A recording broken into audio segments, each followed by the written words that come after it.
源氏物語イラスト役の愛です。この動画では古文速読トレーニングのやり方をお伝えしています。イラスト訳本編では原文と現代語訳が流れますので、一語一語照らし合わせて内容を確認し、その後に浮き出るイラスト訳で状況をイメージします。はじめは古語や文法もわからず流し読みする感じかもしれませんが、そのうちに何度も出てくる重要古語や文法事項が頭に入ってくると思います。現代語訳が出てくる前に大まかな訳が浮かぶように、イラスト訳が出てくる前にイメージが湧くように、そこまで解釈できるようになれば古文速読の達人です。イラスト訳はどこからでもいいので、何度も見てトレーニングをしていきましょう。また後半では今回出てきた文法事項や古文常識などを解説していますので、最後までご視聴していただけるととても嬉しいです。それではイラスト訳本編のスタートです。第3条うつせみの第13話。光源氏は人妻のうつせみと一夜を共にします。しかし彼女はそれ以降光源氏の求愛を拒み続けるため、源氏は弟の小君を使って再度木の神邸に忍び込みます。夜が更け、ようやくうつせみのもとに忍び込んだ光源氏。けれどうつせみはその気配を察し、寝床から抜け出してしまいます。後には先ほど垣間見た軒場の荻が残っているのでした。ではこの後の展開いってみましょう。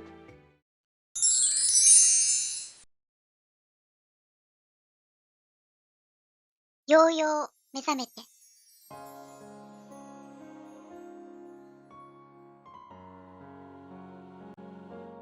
いと覚えず浅ましきに。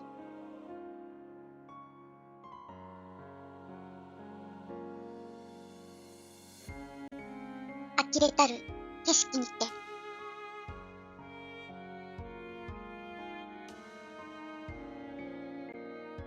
何ぬ心深く愛おしき用意もなし。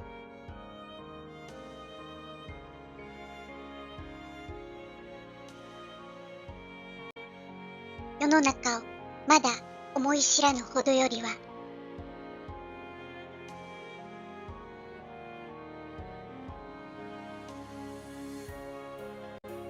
されば見たる方にて。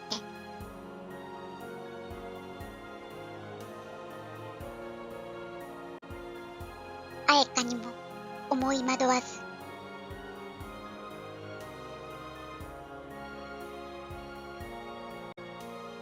我とも知らせじとおぼせど。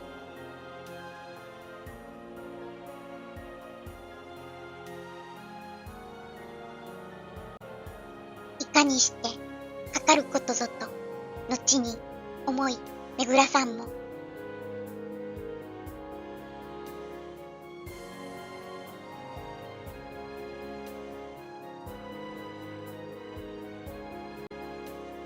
我がためにはことにもあらねど。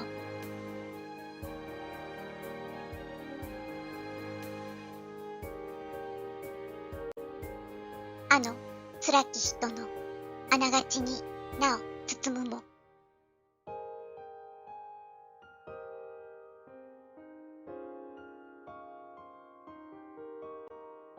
さすがに愛おしければ。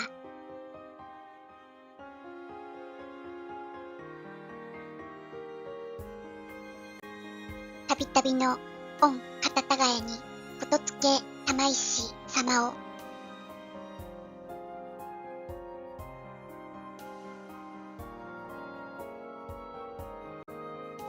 いとよう言いなしたもう。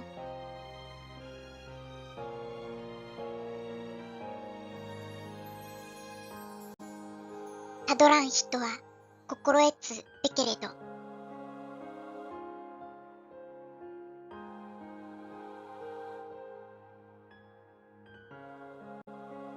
まだいと若き心地に。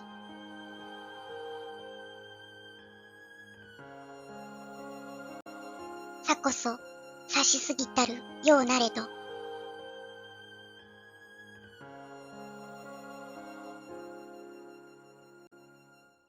死も思いわかず。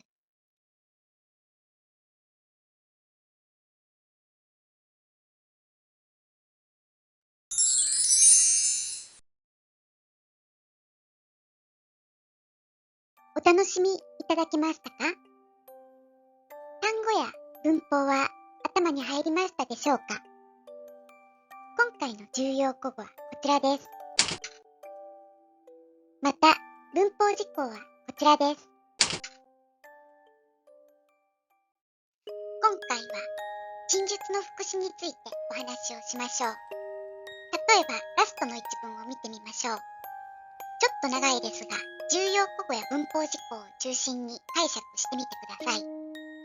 たどらん人、つまり、あれこれ思案する思慮深い人なら、ちゃんと心得るだろうけど、婉曲や脅威の助動詞は速読では放っておきましょう。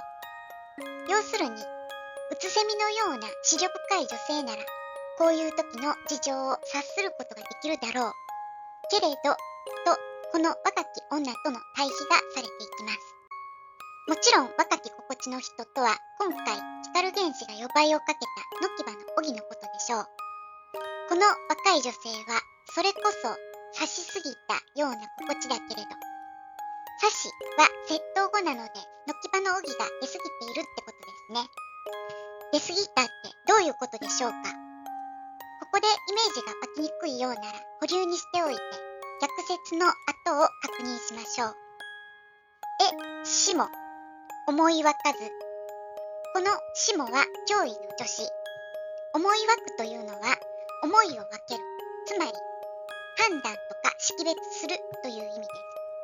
そして、今回のポイントである、ずがこうして何々できないという不可能の意味になるんです。しっかりした判断もできない。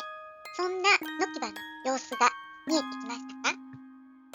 それなら直前の察しすぎたは大人のように積極的であったけれどぐらいの意味で捉えると逆説の後の思いわかずの裏切り展開も腑に落ちると思います。さて今回出てきた陳述の副詞ですが、このように文末の述部とこうして特別な意味を付随するものです。